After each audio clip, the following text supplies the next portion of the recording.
everyone, and welcome to Marks for Life podcast, making its return with your hosts, Jimmy and CJ. We rebranded to become all elite in all pop culture, from AEW to Marvel to video games to Netflix and so much more. You name it, we talk about it. Come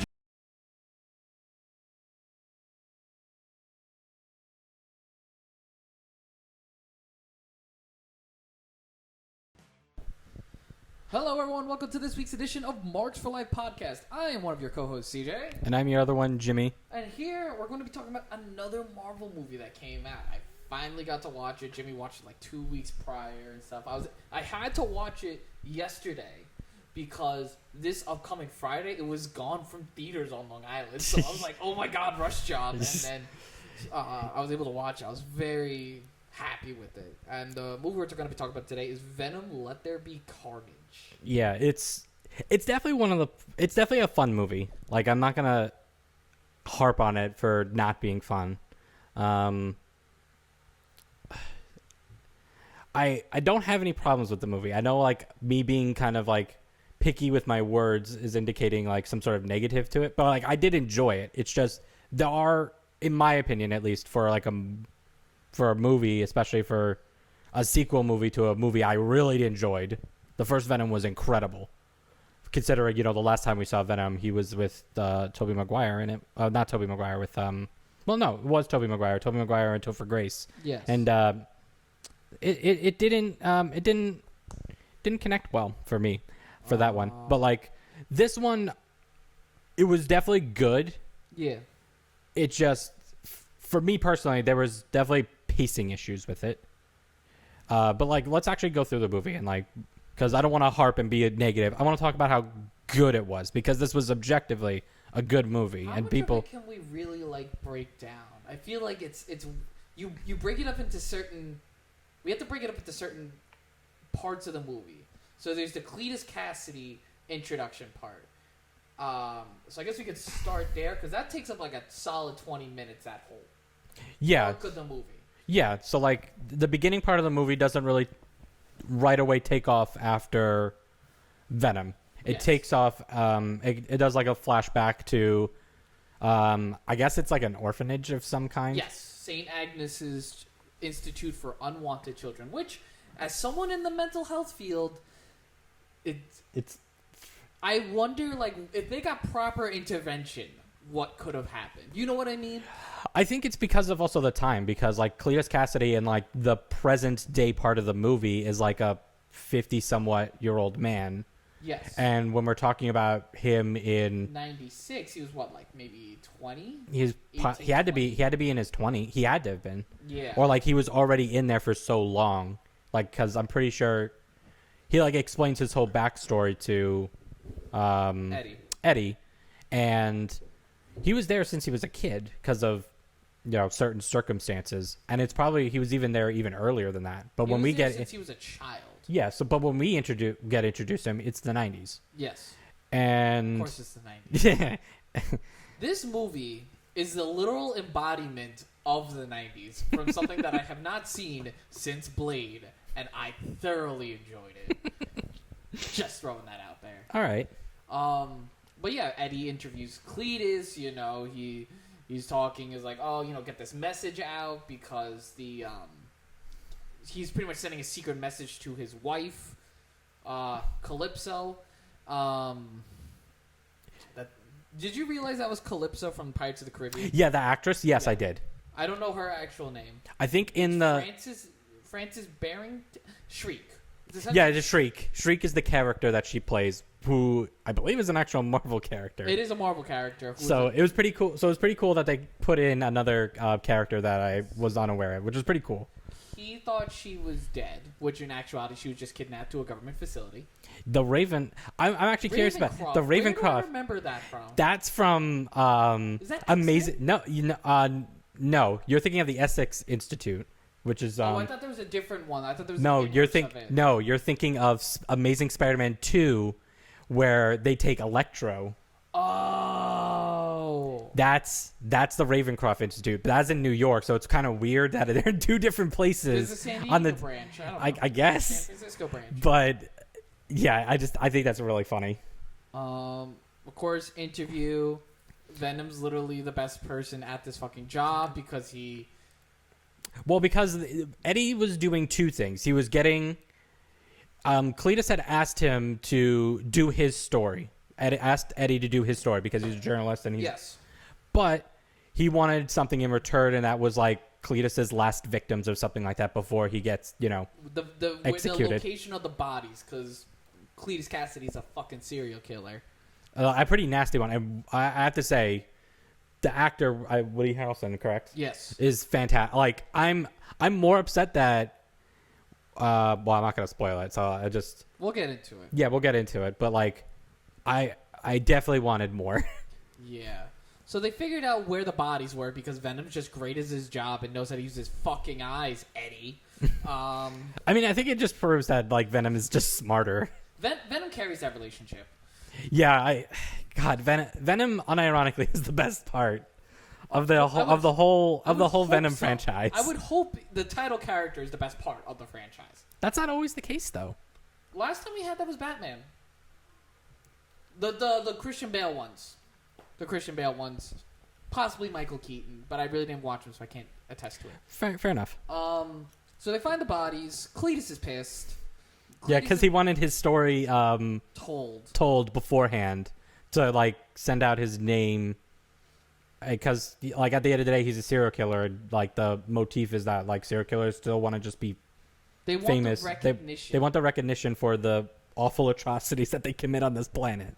So, well, that's something that I've seen too with kids that I've worked with. I've worked with kids who like they'll do stuff, they'll do bad things, and they'll do it for attention, and that's when they feel. So there's an actual mental health thing with that. Not to turn this into that type of podcast, but it's definitely seen even as kids if they're doing stuff and they know that you'll give them attention if you start breaking things or like that's you're getting into sanctioned behavior for attention because you want and desire the attention, and it's just a very big. Of course, it's a red flag, but it's something that you see. So, like, it just persists and stuff, which is, again, why I say, imagine if he got intervention when he was a kid instead of... Yeah, it's definitely interesting how, like, mental health and, like, how it's progressed so much from, all, like, way back in the day and how it's kind of changed now. Yeah. Even though I still, I'm not harping on, your profession. But, like, it's still not even fully addressed by just everybody in society. Unfortunately, no. But mental health is a relatively new concept of treatment in the professional world. It's only been around since maybe the 50s, 40s. True, and I feel like it was just heavily demonized for an extremely long time. And even, even today, it's still heavily demonized, so... It's misunderstood. But it's definitely... Yeah, I think a lot of people kind of try to find the nuances with it nowadays. But like watching a movie that like still showcases like, man, if he had help, like what would have happened? Exactly. So, especially like, he references throughout the movie that Shriek is his guiding light. As a as someone in the mental health field, I would use that to help treat him. It's like, listen, you want to do right by her, you want to do right by yourself. You guys want to build a future and get out of there. And, you don't want to be here forever. We're trying to help you. How can we do that? Like, you know what I mean? So I would use that to my advantage, not fucking kidnap her and throw her away and just so he would just get worse. Also, who the fuck? Oh, no, because he's a child, became 18, they kicked him out, and that was just terrible. Yeah, and then that's how it kind of jump-started. And they couldn't do that with her because she has powers. I don't know if it's expressly used that they're mutant powers, but they're powers enough to, like, lock her way into a government facility to be... We can talk about that, because that's something definitely that I looked at. So, Death Row comes. Cletus invites Eddie. Yeah, so, Eddie gets famous again because he reignites the journalistic... integrity. Yeah, well, integrity or, like, the journal... Or, like, his ability as a journalist to, like, get the story... And then sell that out to, every outlet and talk about it nonstop. Yes. And not give Cletus the kind of credit. And I think, yeah, like you said, he visits him one last time before death row. And I think he really pisses off Eddie a lot. He doesn't just piss off Eddie, he pisses off Venom. And Venom tries to defend Eddie. And Venom's the one that kind of, like, threw the first punch. Yeah, which kind of shows, like, kind of a weird loving... Not a weird, but, like, a loving relationship. They're very protective of each other. Yeah. And it kind of comes at a cost because Cletus is, an insane motherfucker. And instead of, like, clawing away the Venom hand, he bites it. And ingests part of Venom into, like, into his body. His blood, And then that quote from the movie is just excellent. It's like, I tasted blood before, and that's not blood. And I'm like, ooh. It's like, such wow. a graphic line. Definitely stuck out to me. But, oh, sorry. Oh, no. Go on. It's just interesting to see, like, to see the graphicness of it all, and frankness with it, and it also shows like how protective Venom is of Eddie, which is something that we saw earlier in the movie when he was mad. When Venom was mad that I forgot what the love interest name was. Is it Annie? Anne. Yeah, when Anne announced that she was getting proposed to Dan, or she got getting engaged to Dan. And he was so upset. He was so hurt. It's like, we love Anne. And he goes, what are you talking about? Like, I like her. She's nice. It's just he's a very protective of her, and... Well, yeah, it's because they were merged together in the first one. And, kind of has an understanding of Anne. Yeah. And also, like, kind of knows why Eddie really likes her as well. And it is sad for him. Oh, but that scene, though, too, it's just like, I can't heal a broken heart. Oh, yeah, that... Like, ugh. he's just like, I'm going to make you cry. You need to cry. And it's just... It really shows how protective Venom is of... How do I put it? Of Eddie's emotional state. Because he can't heal that. Which is also shown through Cletus. Because he can't protect... He can't protect it from the emotional barbs of Cletus going after after Anne, his his ex at the time, and his father and his mother. He can't protect from those emotional words. He just has to fucking punch them. Which is it's just really cool to see. I don't know. I love this relationship. Yeah, I think it's really good. I think there's definitely a lot. I've a little backtracking a little bit because Eddie. It's like you said. It's vice versa with Eddie because he doesn't want Venom to just go up and kill random bad guys all the time too for sustenance. So he takes him to a chicken plant and, you got to feed on the chicken. Venom's sick of chicken and chocolate. He wants to eat on the bad guy head buffet at the prison. No one would miss him. That's his logic. But then we get to like the first like major climax of it, which is, on two separate fronts. Yeah. So which part you want to talk about first? Let's talk about the introduction of Carnage. Yeah. Okay. So we step into the first major climax of it, which is the birth of Carnage. So Cletus is, preparing to die. Yes. They strap him in. I forget his last words. But they were, I just forget what it was like a poem. Yeah. He's really into poetry, which kind of makes it creepy. Yes. And as they're putting in, the drugs that, are used to kill inmates for, execution, the symbiote inside of him kind of like activates and pushes it out. And then it comes out and transforms Cletus Cassidy into Carnage. And similar to Eddie and Venom, they kind of have perfect symbiosis together. And it's played off just like exactly like they do in the comics, where they form perfect symbiosis and then they go on a literal carnage and just kill all like the cops, the witness prospects, and even some inmates to get out. What did you think of the transformation? I liked it. I thought it was like the perfect kind of way of introducing Carnage, because this is the first movie iteration of Carnage, and I really appreciate it because like this is how I imagined it. I remember watching the original animated Spider-Man 90s cartoon. Yeah. And even the later one where it's like unlimited and they have like that Venom, but it's got like the little scraggly symbiotes coming out of it, and it just reminded me so much of it. And I thought it was done very well. I can agree with that. I thought the Carnage thing was gruesome.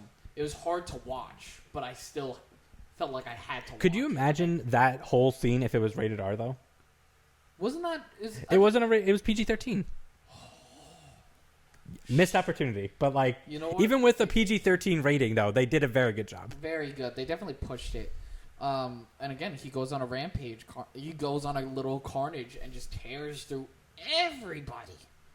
Oh, but then he gets some really nice dreads. He like some really nice like clothing after fucking jumping a guy. Oh no, he jumps a guy, gets new clothing, gets this really nice fucking car. Yeah, he gets like a convertible, and then he heads to what was it? He goes to the Ravencroft Institute after going to 7-Eleven. I feel like he interjects with somebody first. Yeah, he hacks 7-Eleven. Oh yeah, that's how. And he goes through the internet through the store register computer. You're right. Yeah, I remember now. Him and Carnage made a deal. Carnage gets Venom and Cletus gets Eddie. Which, I'm gonna be honest, I did not like that. What do you mean? The partnership aspect. I didn't like that. Why? Because in the comics and in the show, they always made Carnage. They always said, "I am Carnage." They made it very clear that they were in so perfect sync that you couldn't distinguish them. You couldn't distinguish them, and I did not like how it was distinguishable. Okay. Because the reason why Ken and Carnage was so dangerous because they were so in sync. They weren't at conflict with each other. They had aligned interests to a T and aligned thinking. And that's what also differentiated him from Venom. So I feel like that was missing a little bit, but we can get to. Yeah. So we'll stop here and then backtrack a little bit to go to the other side of the conflict, which was the breakup between Venom and Eddie. I was so sad. I was so sad. It definitely hurt. Where it's like, okay, like, why are they breaking up? This is a bad idea. Especially considering, like, after they broke up, I think it was either the next day or, like, several hours later, that officer who... Mulligan, who coincidentally was the officer that brought Cletus's girlfriend to... Which I didn't realize, yeah. Was that same officer because he was deaf because of Screech's powers. Comes to Eddie and tells him that Cletus escaped and he doesn't know how. Because he just bolted through the prison door and he doesn't know how. But it's... I really want to focus on the breakup. Because, like, this breakup was so powerful. They were literally, like, perfect for each other. And, like, you had Anne who's like, take care of him and stuff, blah, blah, blah, blah.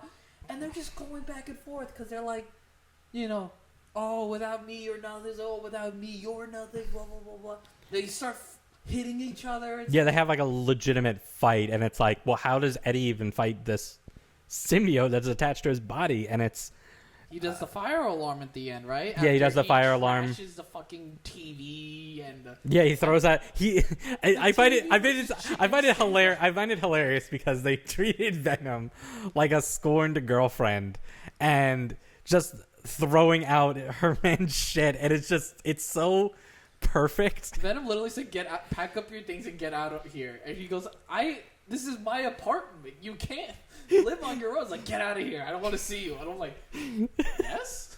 It was perfect. It was great. I did like how the threat, though, of the chickens, because Venom has pet chickens. And instead of don't throw out the TV or I'll do something to the chicken. But then he chucks the TV and he didn't touch the chicken. But when Venom separates, he ends up going to this homeless dude and this pretty much trashes his bike, his motorcycle. And I'm like, oh my god, that's such PlayStation energy.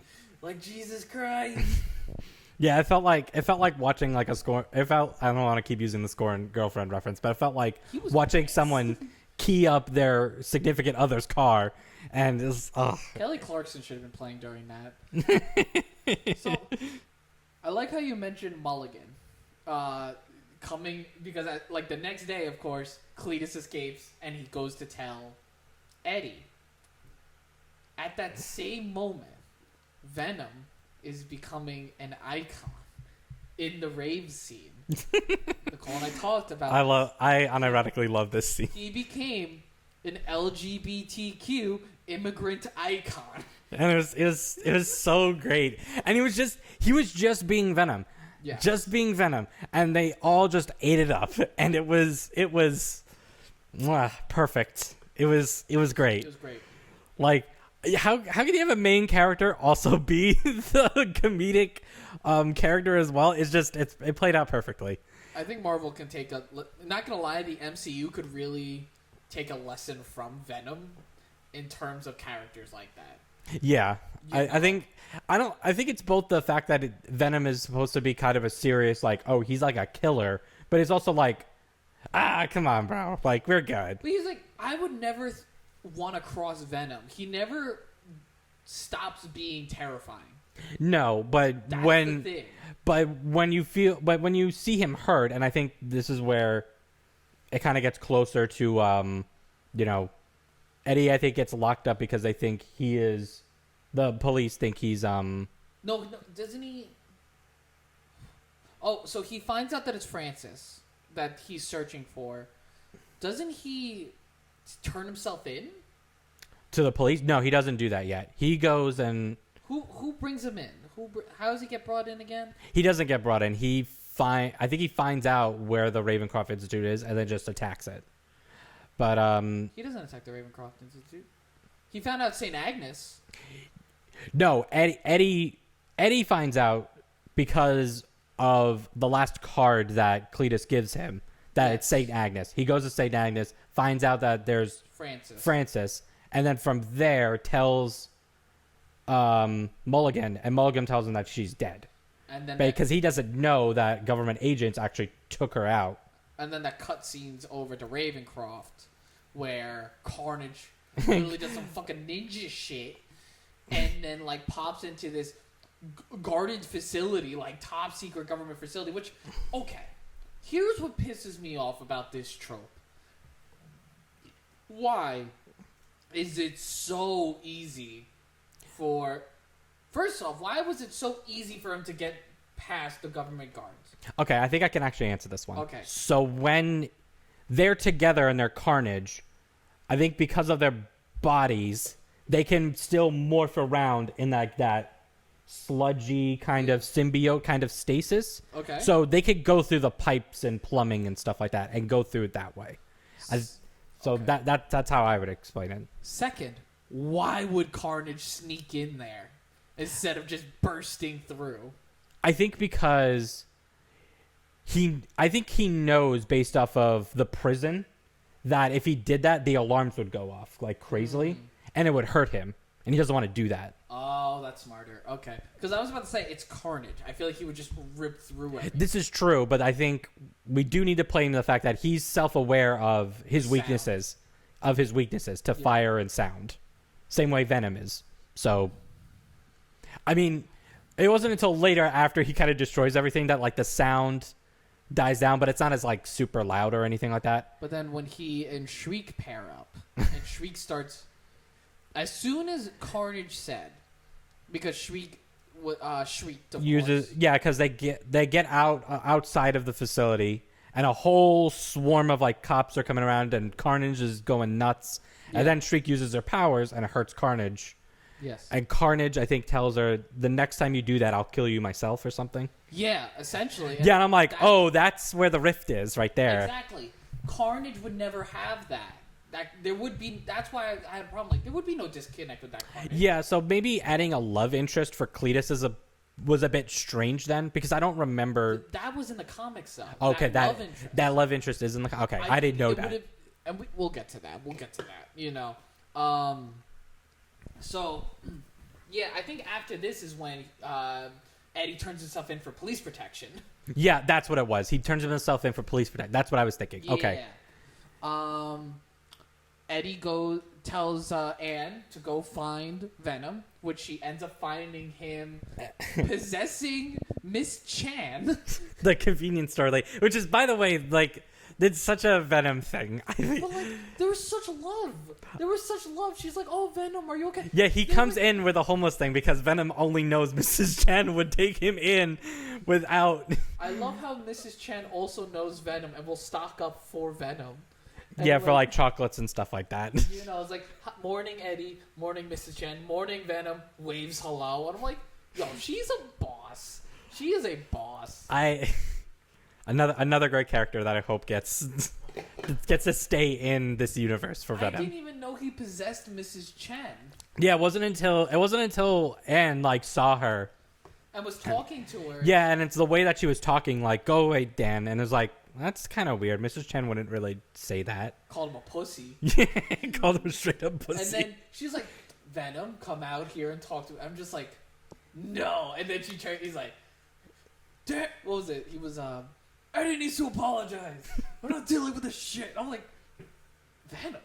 It's so great. I fucking love it. I feel like that was consensual too. I feel like it was consensual between him and Mrs. Chen. But like, oh. Yeah, it definitely. Unlike all the other victims that Venom was in, yeah, like for Mrs. Chen, it was definitely more consensual. Yeah, and then Anne flirted with him, and then, I guess, what's the term? Connected with him? You merged, I guess. Merged I guess it's more like merged together. Yeah. And then brought Venom to Eddie in the police station, and then they become full Venom again and escape police custody. Yes, and then you get the scene where it's Shriek, Carnage, and Cletus. They all first want to get married, and they're burning the fucking church to the ground. They burn, I think, St. Agnes. Yes. The orphanage, I'm sorry. Yeah, and then they each get a person. They get Mulligan, they get Anne, and they were gonna... Well, it's Mulligan, Eddie, and Venom, but Shriek got Anne to get Eddie and Venom. Yes. Which led to the fight scene, which between Carnage and Shriek taking on Venom and Dan. Dan, I have to say, came out like a champ this movie. I liked it. I liked it a lot. And then, what did you think of that fight scene? I thought the fight scene was pretty cool. You know what was really cool about it? It reminded me of the first time we see like Venom in a movie. Period. Yes. In Spider-Man 3, the Sam Raimi one. Okay. And I thought it was really cool how they played it, and I think there was just interesting symbolism with it. Like, it was in the church. Yes. You know, the fact that Venom and Carnage get off of like their host bodies from a church bell, just like it did with Peter and the symbiote in Spider-Man 3, in a different way, but it was still a church bell. All right, so when you're done with that, I have one more piece of symbolism that I just thought of that I feel like you would really enjoy. And I think that's the way that it ultimately ended. So I feel like part of it was also missing with I don't know about you, but this is how it came off to me. When Mulligan was freed and he tried to get help, Screech was following him, and then to me it looked like Screech from Saved by the Bell? Screech. Oh, I forget her name. Shriek. Shriek followed him, and then it looked like to me she killed him. Yes. When I was watching the movie, but that's not what happened, and we'll get into that a little bit later. But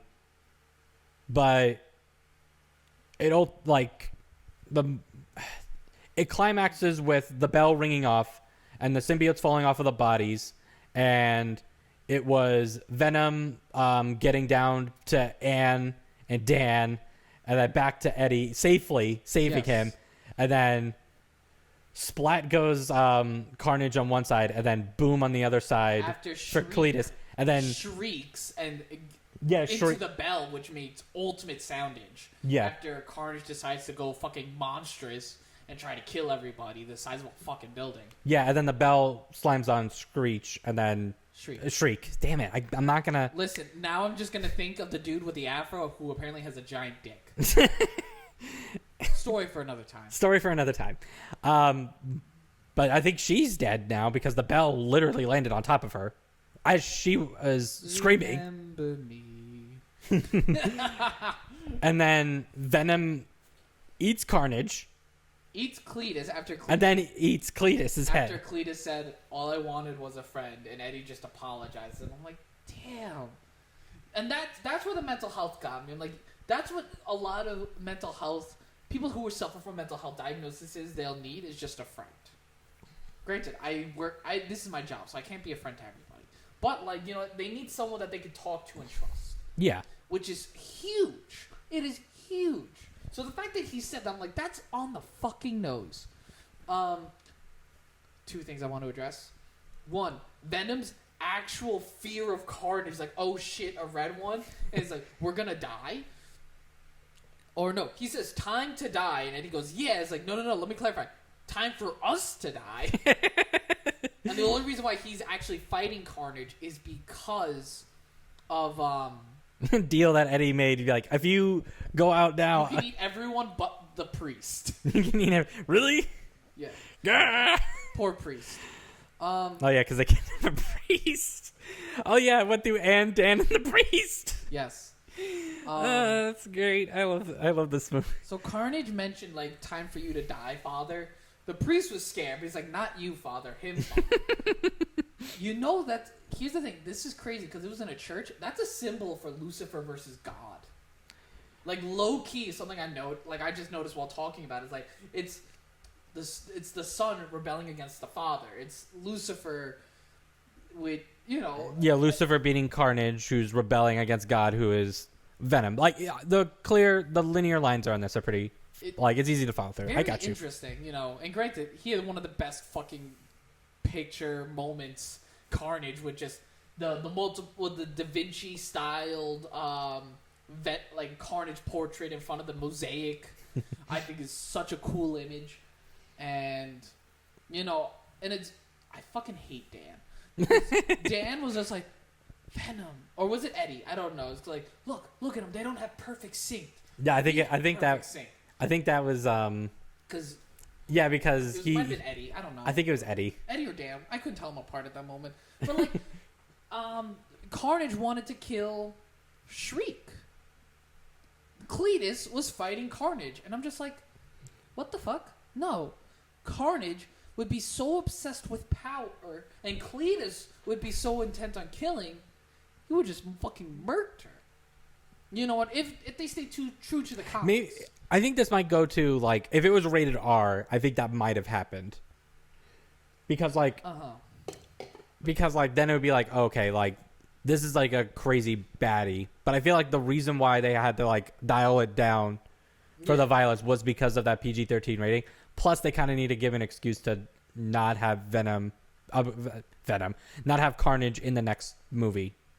Oh, okay. So which is why I don't personally like the fact that they're dead, but hey, who knows? I mean, then the movie it ends at that point, and there's two kind of like big things that happen. Yes. One that I'm still confused about, which hopefully maybe you can answer, and then one that's like, oh my god, I can't believe this is happening. Got it. So there's I don't quite fully understand it. Maybe I missed something part with Mulligan still being alive. So and my then brother had to explain this to me, Ryan. Apparently, Mulligan is Toxin? Yeah, so that's what I heard, and I'm like, when did this part happen? And that part is where I'm confused. I'm very confused on that as well. Like, I couldn't. I feel like the movie didn't address that part, and this is where the pacing issue comes for me. Like, when did this happen? Because that part just literally got shoved in, and it don't feel like the same exact way that, like, how Venom gave birth to, I don't know, does Venom give birth to Toxin, or was it Carnage? Carnage gives birth to Toxin. Okay. And the person who is Toxin, according to Marvel.com, is Patrick Patty Mulligan. Yeah, so, I mean, I understand for the character to do it. It just, in the movie, I probably missed it. I couldn't figure it out. Yeah, so, I feel like it's cool that we get another symbiote We get a pretty cool one, if I remember correctly. Very interested to see how like a police officer is going to be using the symbiote in the next iteration of this movie. We'll see on that. And then we get the really big closer, which is one of the best ways to bring a character into a cinematic universe. So I'll let you take this off. So, after Venom and Eddie's loving moment on the beach, Venom's feet in his toes, and they're just having a heartfelt conversation about love. That they love each other. They go back to their room, and Venom decides to share knowledge to Eddie. He's like, you know what? You couldn't even handle how much knowledge I have. And Eddie goes, try me. He's like, all right, he's a small portion of 8 million fucking years of knowledge. Eddie, you son of a bitch, you are an idiot. This is why. He's like, I don't believe you. I think you're full of shit. Yeah, I don't believe you. This is why Venom makes all the plans. So Venom shares, and then they're still in the room, and then there's like an earthquake happening, and you kind of see a flash of orange light in the horizon. It flashes back, and they were hinting at this before because Eddie was writing. He was writing in the movie for an article for the Daily Bugle. I'm not sure if you caught that. No, yeah, that I did see that. So TV pops up. It changes from a Spanish soap opera to J. Jonah Jameson from the MCU reporting about how Peter Parker is Spider-Man, and they reveal that it's Tom Holland. Yeah, so officially Venom is in the MCU by this one moment, this one kind of radical moment. Yes. That we actually see actual like Sony movie being in the MCU, which is kind of groundbreaking. It's pretty big. I'm not gonna lie. It's really big, because the way here are my questions. If Venom is still in the movie he's in at No Way Home, it's all but confirmed. It's basically confirmed at this point. Basically confirmed. If he doesn't return to his own universe, is that how we're gonna get the X-Men? Are we gonna get different X-Men this way? Is this how we're gonna get Logan? because this is technically the Sony Marvel universe, will we get other Sony stuff? Yeah, I know Morbius is getting released a month after Spider-Man. Yeah, and then there's Blade as well, a part of it as well. So, well, no, not Blade. Blade's part of Sony. No, there was another one. Oh God, I can't remember. I think it's just them. Maybe the only other character that's not owned by Disney is Hulk. Yeah, not officially, which is why we're not getting a standalone Hulk movie again. Boo. But here's something that I noticed, and I was talking about it with Nicole last night and my brothers. I figured out why Venom is so interested in Spider-Man. Okay. And it makes sense. So, what does J. Jonah Jameson always call Spider-Man? A menace. Okay. What does a menace equate to? A criminal. Okay. What is Venom allowed to eat? Criminals. Yes. No, okay. Because when he goes out into his Venom form, he licks the TV screen for Peter. Yes. And so this is it because he's he's thinking that he's a bad guy? Is that why he's looking? That's how I'm thinking about it. That's how they're gonna. That's how in the MCU that they're gonna handle this. That's how Venom's gonna be. Oh my God, Spider-Man. that's amazing. That's kind of I'm looking at it because I'm trying to figure it out. I'm like, why is it just like a connection? Well, so the original connection is that Peter's supposed to have the symbiote before. That's why in Sam Raimi's one he gets it before Brock does. Yes. But in this one, Eddie Brock gets the Venom symbiote first. Yes.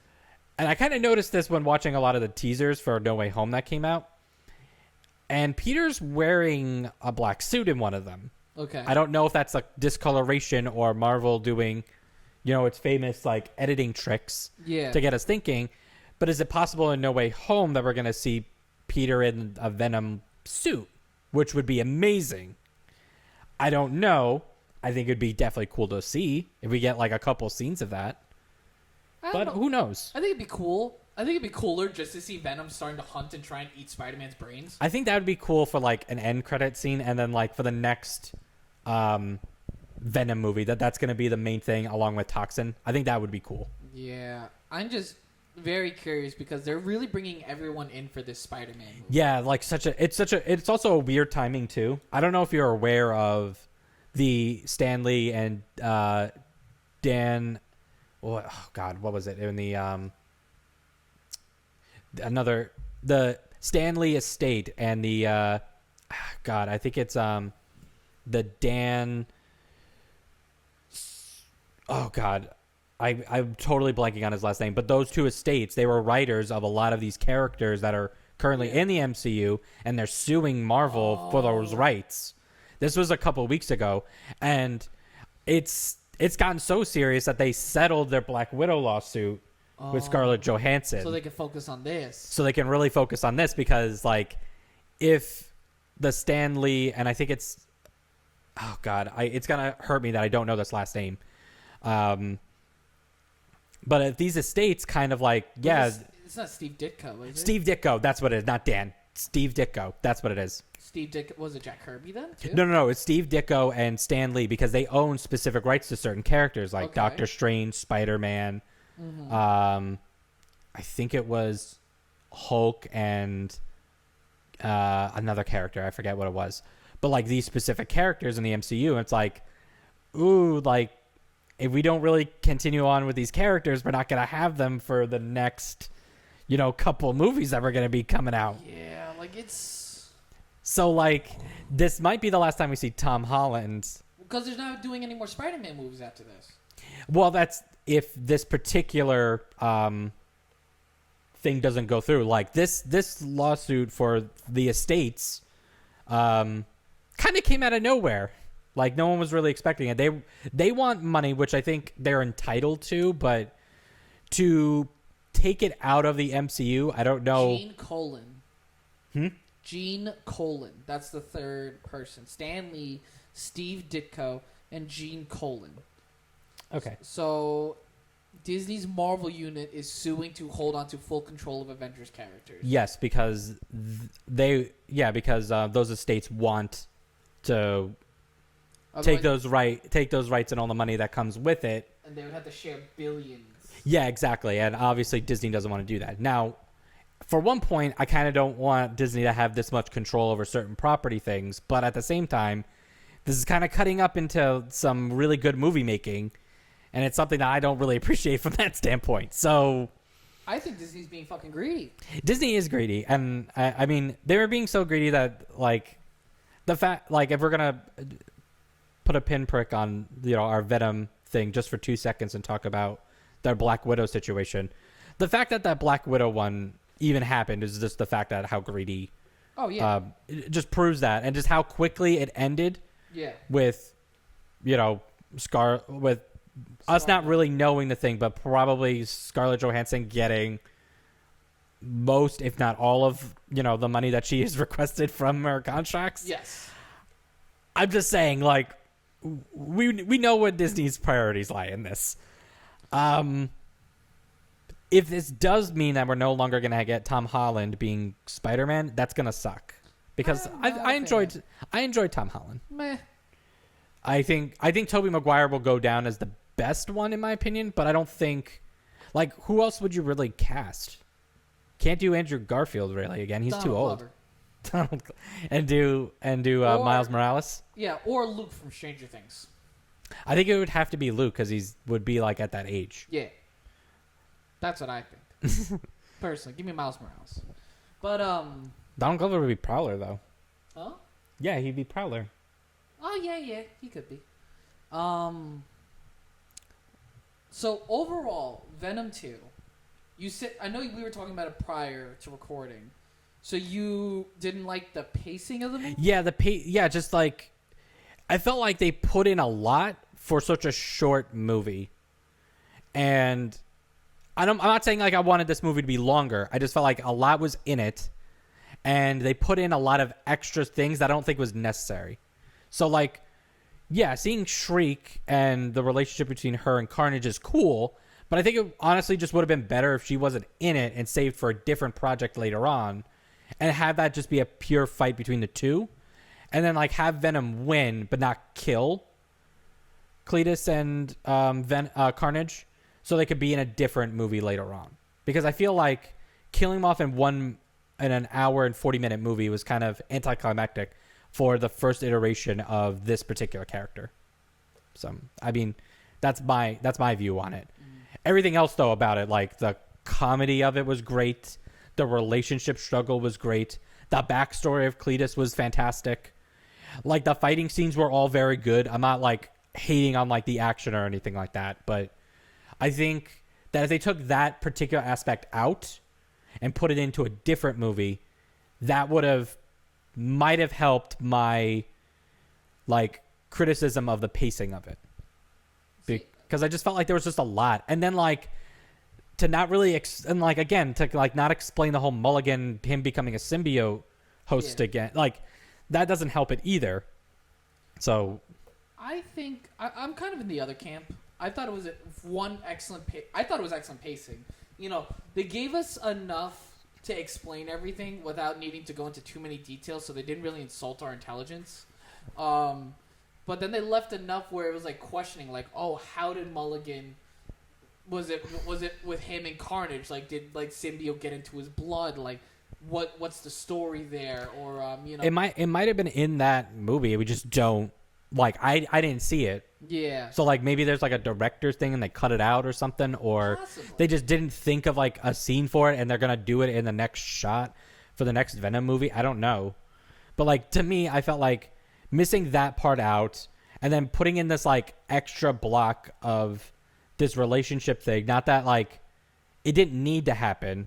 It's just I kind of would have liked this movie to have solely focused on those two, and then maybe it kind of ending up like we're not that much different, Eddie Brock, and like I'll see you later, and then like he just goes away. Because what I don't like about certain kinds of superhero movies some of the time is that they kill off the villains way too quickly, and it's something that the MCU is sort of addressing a little bit. Kind of like they haven't fully done it, but kind of. Who are we counting? Loki and Zemo? Well, and Vulture. Okay. 3. I mean, if you want to include like what happened in the Black Widow movie, like Thaddeus is still, Ross is still alive. You still have Ross isn't a villain. Not yet. He's not like a. I think we're talking about main villains. Let's talk about main villains. Main villains, okay. Yeah, let's throw that. So then for the most part, yeah, the MCU just does not have a good track record of killing off villains, of keeping villains alive, I should say. Like the only one I think who survived through multiple different movies is what, Loki, and I think the Kree as like a species, and yeah, we like Thanos for 2. In a movie, dude. Well, I mean, have you seen Avengers Infinity War and Endgame? I mean, kind of did. That's a different genocide. That's a different one. Armin Zola was in 2 movies, but we don't even know if he's still technically alive in our universe compared to like, oh, well, he's alive technically in a different alternate universe in a little prison cube being safeguarded by Doctor Strange. Yeah, watch our What If episode to know about that. Yes. But like, yeah, like superhero movies generally have like a bad track record of keeping villains alive to give them a little bit more dimension for future projects, and I think that's you're like, thinking about it like a TV show and a comic book, though, not a movie. Yeah, but like that's the thing, though. Like they're comic book movies, and like these villains technically don't die at the end of an issue, you read a comic book. But they're comic book movies, though, dude. Yeah, but they're loosely based. They're loosely based, dude. Like that's the thing. Like I can understand the death of MCU villains. I can understand that because it's a movie. You know, you're not gonna bring on Yellow Jacket for Ant-Man 4, 5, and 6. People will get tired of that and people won't pay money. So it's a business thing. And also, let's be real here. Venom is not a superhero. Why would Venom leave this guy alive? That's true, but I don't think it would be letting him be alive. It's more like there's like a strange relationship between the two of them, and then Venom doesn't care. And then I know Venom doesn't care, but like Carnage between which is it. Hold on, I want to backtrack a little bit into the movie, a little bit for this. Like Carnage to me in the movie felt like he was a lot smarter than Venom. I don't know if you got that, but like I could have seen in a world where like more cunning. Yeah, but I could have seen him like kind of even tricking, even if it's like played out kind of dully. Like him escaping and then Venom not being able to track him down or something. And then the span of like the next movie trying to like track him down and it's a different kind of villain. And then we get like the Venom Carnage team up that we've seen before, which is cool. But, you know, like these are things that keep getting debated in like writing rooms at these studios. So I think it gave a finality to it. I feel like the only villain that should never die is the Joker, because without the Joker, Batman is nothing. That is my opinion. With Carnage, what about Lex Luthor? Meh. He's kind of one dimensional. I don't know. We've seen it before. Okay. You know, we've seen it on live TV. We don't need to see it on movies. So, So wait a minute. How do you explain then Alfred Molina coming back as Dr. Octopus then? Oh, he's a different universe. That's the thing. Those are different universes. That's a universe where he didn't go and sacrifice himself to bring down that sun thing or whatever. You know, or he never built it. I don't know. You know, it's a different universe. It's like again, one choice changed that. So, and Spider-Man's not known for killing his villains. Spider-Man isn't known for that. But like every Spider-Man villain has died except for I think there's been 2. Well, I mean, I'm counting all the other Spider-Man films, not just Spider-Man never killed him. No, but they did die. They I never said that he killed them, and I never said that they needed to be killed by the hero because Red Skull didn't die. Red Skull didn't die. There we go. Who? Red Skull. That was Red Skull. Red Skull. Okay. But like, how do I even describe it? Like, okay, he doesn't need himself. Goblin killed himself. Doc killed himself. He kind of killed Venom in 3. He kind of did. He killed the symbiote, I think. Yeah, and then Eddie went in with it to be with the symbiote, and they died together. I thought Hobgoblin kind of killed him too. It was with his bomb. Yeah, that's what it was. But he didn't kill Sandman. He let him go. Yeah, but Hobgoblin died though. Yeah, but Hobgoblin kind of killed himself. No, Green Goblin killed himself. Hobgoblin was killed by Venom. Oh, okay, so. Okay. But like, but again, like Spider-Man does. Spider-Man killing. No, but like that's what I'm saying. All those villains died. That's all my argument is. It's just there's finite and they die, and I feel like there's more depth to these specific villain characters that you could still extrapolate. If they were a TV show, yes. All right, not a movie. That's so much wasted money. You know what I mean? I feel like maybe it's wasted money. Like from a business, you're a business guy. Would you want to invest something into like? I don't know if stories about Carnage. Do you think? I don't think it needs. I don't know. I don't think it's that they need to be the main focus of the film, but keeping them around to be used as a later tool for narrative purposes. Yeah. Plus, there could be money to keep Carnage still around. Like Carnage is fucking cool. Let's be real here. And also, just thought of another one from not technically the MCU, but part of a Marvel thing, Doctor Doom. He was alive for 2 movies, and he never died. Okay, 2 movies. Well, there was only like 2 or 3 movies of it, so like... Yeah. And they were all Doctor Doom, so... Doctor Doom's also not on the level of like Sandman. True. Doctor Doom is like a... Doom should get the Loki treatment. Not every villain should get the Loki treatment. Okay, all right. You know, Carnage definitely, from a story perspective, should not have gotten the Loki treatment. All right. You know, and Eddie made Venom a promise. That's true. They for the movie purposes, that promise was kept. Exactly. You know how offended Venom would have been? Yeah, that's true. They just got back together. Like, I think though, like, if, I don't know, maybe it's just me. I feel like keeping people alive, it's very hard to do unless it's the correct character. Loki makes sense.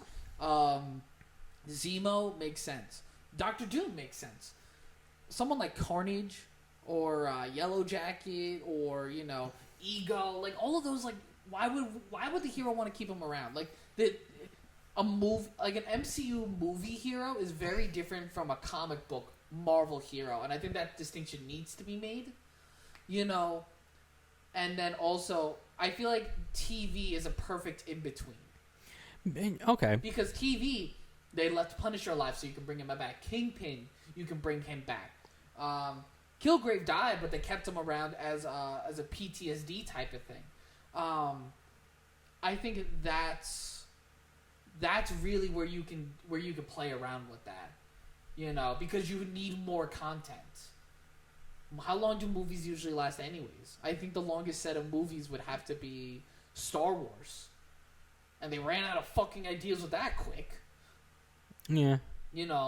So like, I think movies need to be finite. I don't think they had the budget, time, or the audience to do that the way a TV show could.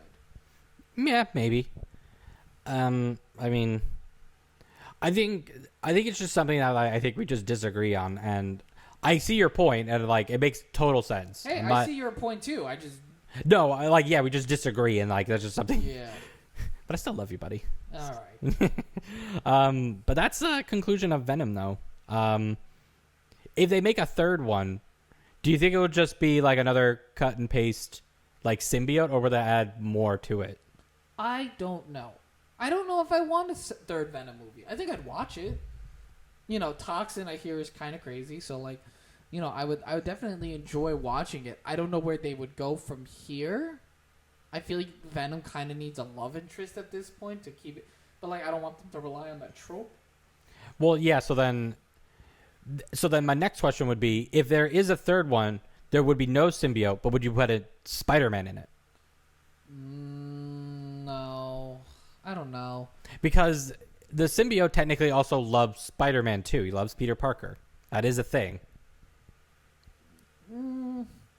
I don't know. I'd have to see. Okay. I feel like Eddie Brock and Venom wouldn't mesh well with a Spider-Man. I will say that the Tom Hardy version of Eddie Brock has been the best one. So It's kind of hard because, like, I love Topher Grace. I think he's funny. But, like, oh, boy, was that rough for the Sam Raimi Spider-Man 3 one. Yeah. It was rough, and I think that was a lot of the reason why I was worried about the first Venom movie, and that one was great. And I think Tom Hardy just knows how to play this particular character the way that it's supposed to be. Yes. And I would still like to see Tom Hardy play Venom, I think, at the end of the day. And I would like him to be in the MCU. I think he would be better in the MCU. I don't know. I feel like Venom kind of showed that destruction that is missed with Hulk. Yeah, because I think we're just never going to get a proper Hulk movie in that same way, which is why I think a lot of the cool scenes with Venom is like him just destroying buildings. Yes, and you even saw that with Carnage too. Like, it was just very, very brutal.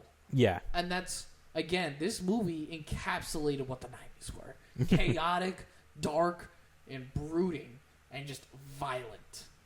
And like this movie, like I also love this movie just because it was just a singular fight scene. It was just one big fight scene, and then it was all like character driven, like motions through the rest of it. And I think that was good considering, we don't get that often. No, we don't. It's usually a lot of big fights or a lot of small fights in between leading up to a big fight. So I think the last time I saw this was Endgame. There was no fighting up until the last hour of just constant battle. So I'm about it. I'm about it. All right. Yeah, I think that's it for this week, guys. Hopefully you guys go and watch Venom yourself as well, even though we spoiled it for you. Spoiler warning. Spoiler warning. At this point, almost an hour into this. You can cut this in. You can copy and paste this back out to the beginning. Yeah. I'm pretty sure I said spoiler alert in the beginning. I'll have to re-listen to it. And if I didn't, I will put spoiler alert in the beginning for like editing. Wonderful. Anyway, that's it, guys. Thanks for listening, and we'll see you guys next time. Take it easy.